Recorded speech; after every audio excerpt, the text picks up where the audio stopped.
Injuries have been a huge part of my life growing up, and I never thought that it was fair that it happened to me.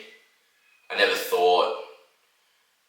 always thought, why did I deserve this? Why is this happening to me? When I first met Luke, he was obviously injured, so I never knew him from a healthy point of view. My whole childhood was basically filled with me going through injury after injury after injury, and rehab after rehab, learning how to walk again. What? I'm not.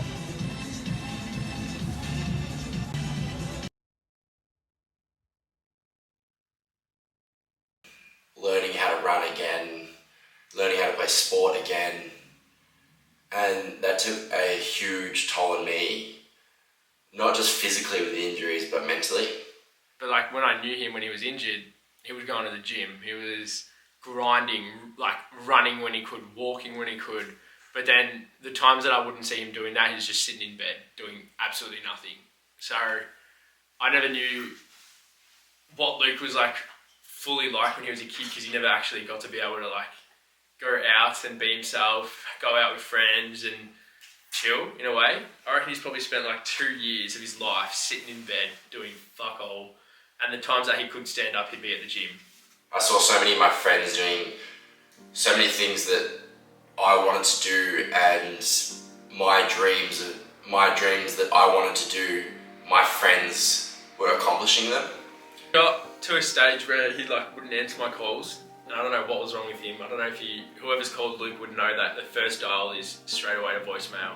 So you'd have to call him again and be annoying for him to go through the line. But when he did answer the calls, it was the depressing hey. And then you'd obviously have to continue on with the conversation, because he'd have nothing to talk about at all. He'd just be like, what's been happening? What's been happening with you? How's life and all that? And then you're just obviously talking to him, and I don't know, talking to him obviously was a good mental strategy for him to just get past and get through it. I remember conversation, we'd be on the phone for 3 hours, just chatting shit, and just absolutely rambling on. And Absolute jack shit, absolutely nothing. And I'd look at my phone and be like, fuck, I've been talking to this guy for 3 hours. How do you talk? I don't even talk to my girlfriend for 3 hours on the phone. It was crazy. But no, he got through it, and he is where he is today, and I'd probably say he's probably one of the hardest working people. I was so high during this pre-season of things doing well, social media doing well. I was out partying, enjoying people's company, I was meeting new people, footy was going well, everything felt like the stars had finally aligned after years of just perseverance and grit and nothing seeming to go well and never getting anything back, and it finally felt like things had turned and I was gonna get what I felt like I always deserved.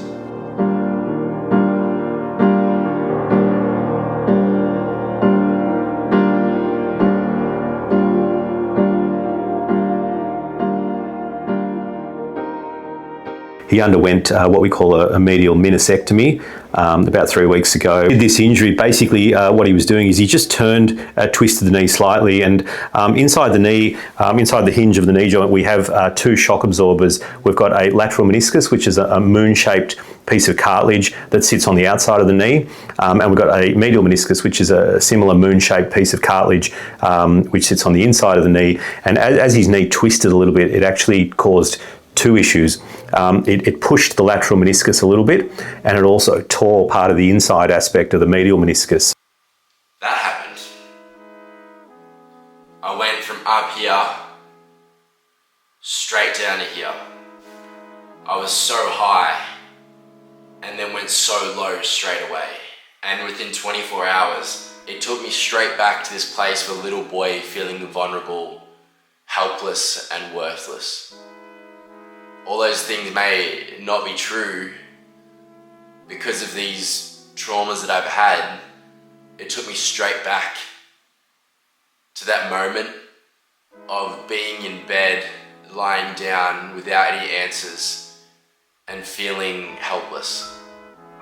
I thought I'd been through so many injuries that a little minor injury wouldn't be anything and I could I would breeze through this and in 6 weeks' time I would be fine. But after a little bit more of a setback and then surgery, I was sitting in that waiting room making TikToks, making light of the joke. But inside I was really hurting.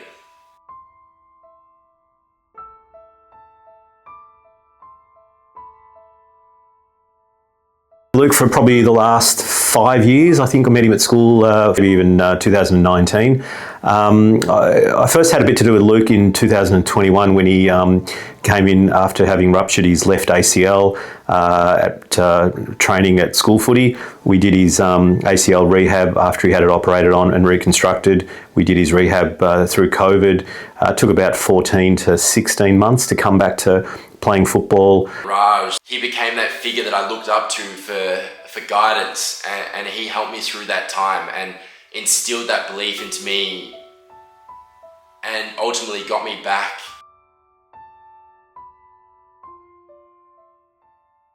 All right, so we'll just start off with the basic squat test. So we just want to look at limb symmetry in terms of how much weight you're putting through each leg, left versus right. So it's a pretty basic test. Depending on the results of that, we'll then do a counter movement jump and increase the forces and see what you're doing at greater force. And then you're going to do 3 squats, just going down as far as you're comfortable, then coming back up, have a pause, then I'll get you to go again. And you can see the force trace. Okay, off you go. See you guys. And relax. Okay, it's picked it up. Go again. Great. And one more. The counter movement jump, so we're looking at sort of jump metrics now around force development, shock absorption, and limb symmetry, again a bit like the squat one, but so just nice and still, it's calibrated. So I'll get you to do 3 jumps, hands on hips, drop down fast, jump up and land, and we'll see how we go. Good, and pause. Okay, it's picked it up. Go again.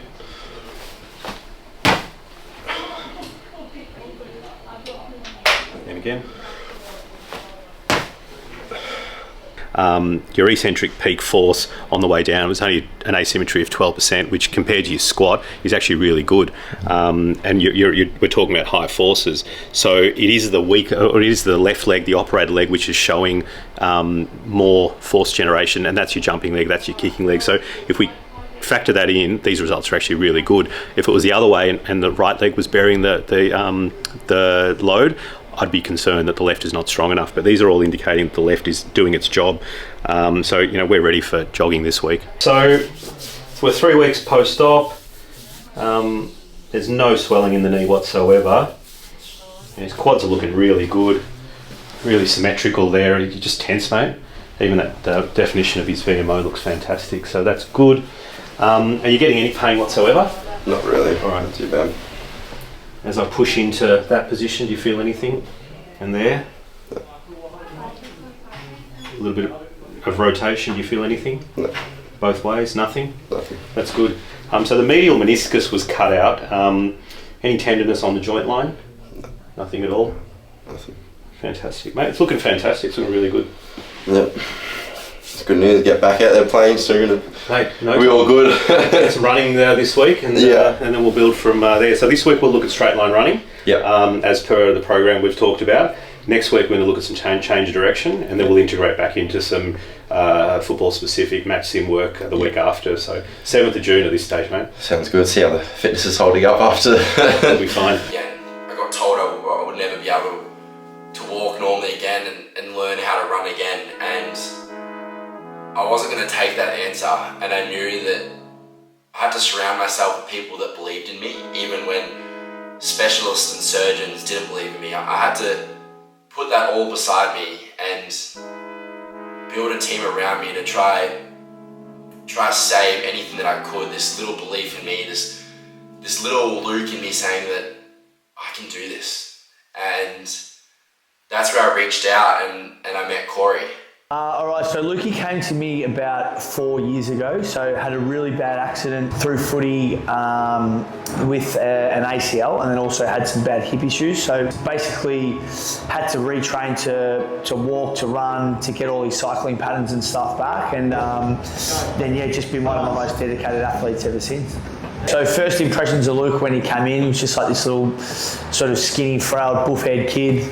He came in his St Kilda jersey, and it's just incredible when you have to watch someone go through like something so basic as to just being able to get like a simple walking gait right or running patterns. But when you're going through such a serious injury and surgeries, that's basically where you got to start off from. And it's pretty cool when we look back to old school videos of where he was from his initial development to where he is now. Just a credit to how much work he puts in.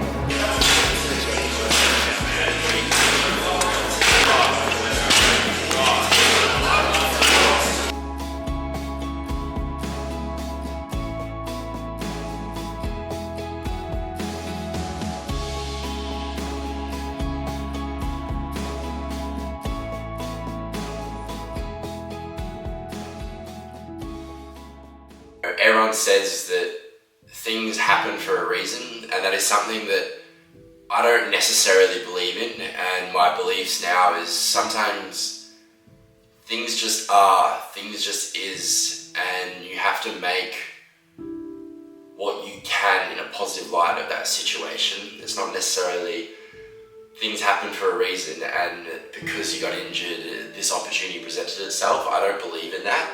I feel like you learn over time that no one's coming to save you, and no one really cares about you. And you learn that no one's coming to save you, and the only person that can save you is you. And that's what I did. I built a team around me with people that I had confidence in and cared about.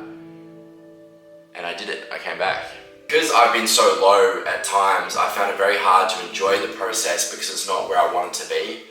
And it's something that I struggle to this day, is that enjoying the process and enjoying the process goals to ultimately achieve the outcome. You know, the journey is better than the destination, but I've always wanted the destination, that I forgot to enjoy the journey. And I learn through these lows that you can only control what you can control, and you have to make what you can at that time. Back to playing about the first week of June, which will mean that he'll get back to playing footy. 1 o'clock the night before my game, I can't sleep. I'm a little bit nervous for tomorrow, but just want to do like a little bit of an update. Knee recovery's been a bit of a challenge, but we've gotten through it, and I'm excited for tomorrow. I think my main goal is just to get through in one piece and to enjoy it, and not have too many expectations after being out for a little bit. So I'm just going to go out there tomorrow and do my thing and enjoy being back in the environment.